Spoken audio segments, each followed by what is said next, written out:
तो दान पुण्य का जो मतलब होता है कि हम लोगों का जो मनुष्य चोला मिला है अनंत जन्मों के बाद प्रभु ने कृपा की है, ये सबको पता है।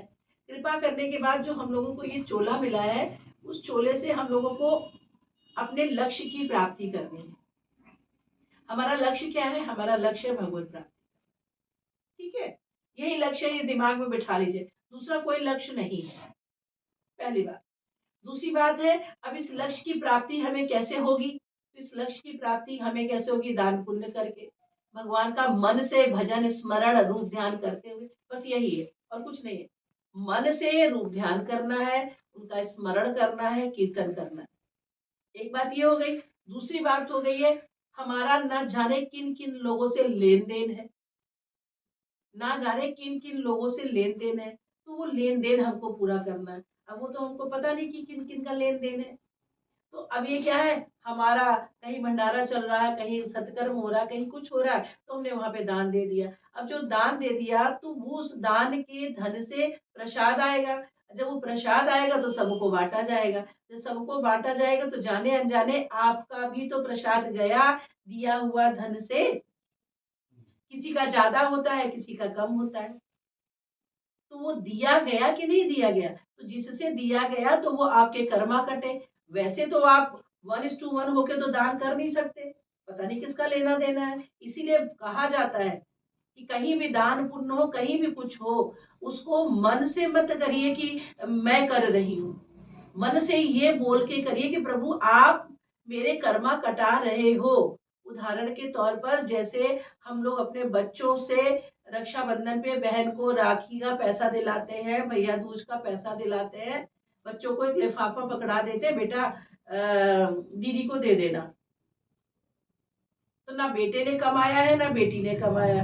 बेटी को पैसा दिया, बेटा जाओ मिठाइयाँ ले आओ भैया को खिलाने के लिए, राखी ले आओ भैया को बांधने के लिए। तो पापा ने पैसा दिया, दिखने में आया मिठाई पापा ही लेके अगर आए, बच्ची छोटी है तो अब क्या है, बहन ने मिठाई खिलाई, बहन ने राखी बांधी, तो भैया को कुछ देना, तो भैया कहाँ से लाके देगा? दिया तो पिताजी ने ना।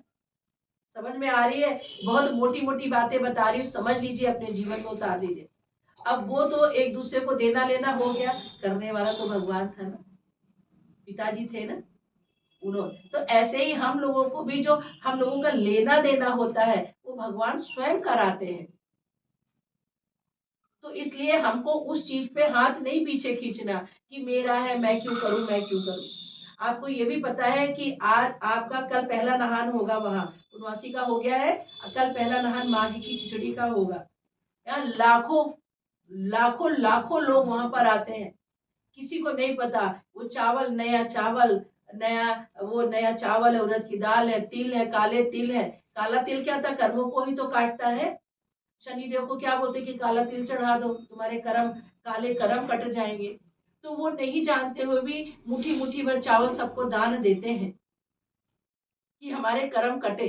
लेकिन चूंकि मैं करके देते हैं, इसलिए जो उन्होंने दान दिया, बहुत ध्यान से समझिएगा, जो उन्होंने दान दिया उसको अगले जन्म का उनका तैयारी हो गई कि जब दूसरा जन्म मिलेगा तो उनको खाना भी मिलेगा, कपड़ा भी मिलेगा, ना गौ दान किया गैया मिलेंगी, स्वर्ण दान किया, भूमि दान किया, अन्न दान किया, वस्त्र दान किया, जो भी दान किया वो आपको नेक्स्ट जन्म में 10 गुना 100 गुना बढ़ के मिलेगा। तो दान की जो महिमा है उस बात को आपको समझना अति अति अति आवश्यक है। इसलिए कभी ये मत सोचिए मैं क्यों करूं, मैं क्यों। आप उसमें वो मत करिए, कृपणता मत करिए